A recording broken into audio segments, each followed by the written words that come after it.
His last words to me were, "Mom, can you get pens and paper over here? They'd rather have that than food and water." Only 2 days after Captain Matthew Freeman said those words to his mother, Lisa, he was killed in action in Afghanistan.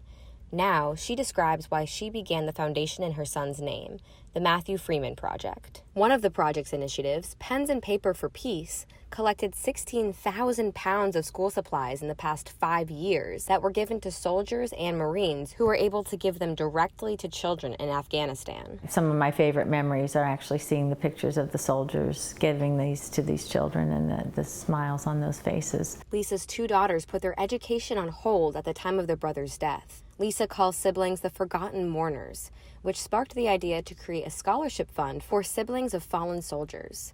The project has provided 9 scholarships so far. How many times my daughters told me that people came up and said, "How's your mom? How's your sister-in-law?"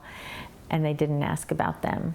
And yet they're the ones who I think, when I look around, probably suffered the most. They missed that older brother terribly. Another one of the project's initiatives, called Matthew Bears, creates bears for families out of fallen soldiers' uniforms. At one point, Lisa received over 1,000 emails asking for Matthew Bears. Half of the emails were from seamstresses all over the world asking if they could help sew. The Matthew Freeman Project has made over 700 bears for families who lost loved ones, including from combat-related suicides. I was so afraid of losing that connection that Matt still could make with so many people, and what God's shown me is that, in fact, it touched probably many more than he ever would have if he had maybe been able to still be with us. In 2009, Captain Freeman married his high school sweetheart, Teresa Hess. 3 weeks later, he volunteered for ground action when he heard the Marines needed more forces. September marks the 10-year anniversary of Matthew's death when he was just 29 years old. He was just a fun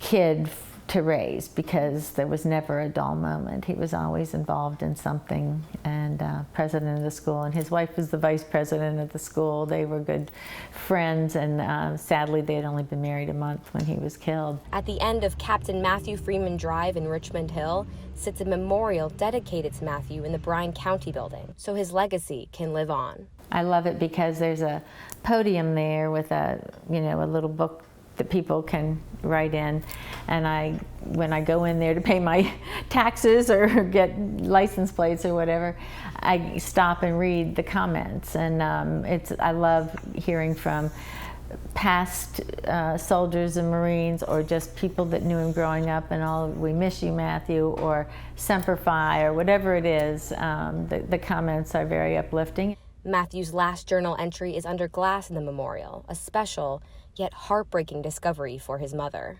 I didn't let myself read it for about 2 or 3 years. His wife sent it to us, but I couldn't bear the thought of it because it started out, "Mom, Dad, you made me the man I am today. Tell the girls I love them," and couldn't be a prouder older brother. But he goes on to talk about, "I do this for my family so they need not fear, or my country so it can be a beacon of light for the entire world, and for myself so that I might know the measure of myself and not be found wanting." It was like a gift to let me know that he was stable and sure of who he was. It's not hard to tell from the hundreds of loving comments in the memorial book how special of a person Matthew was. Even when you talk to the men that were with him on the ground, they just loved him because he put them first, made them feel important. And that's just kind of the way he was. And I think one of my favorite things about him was his laughter. He had the best chuckle and laughter of anybody I know.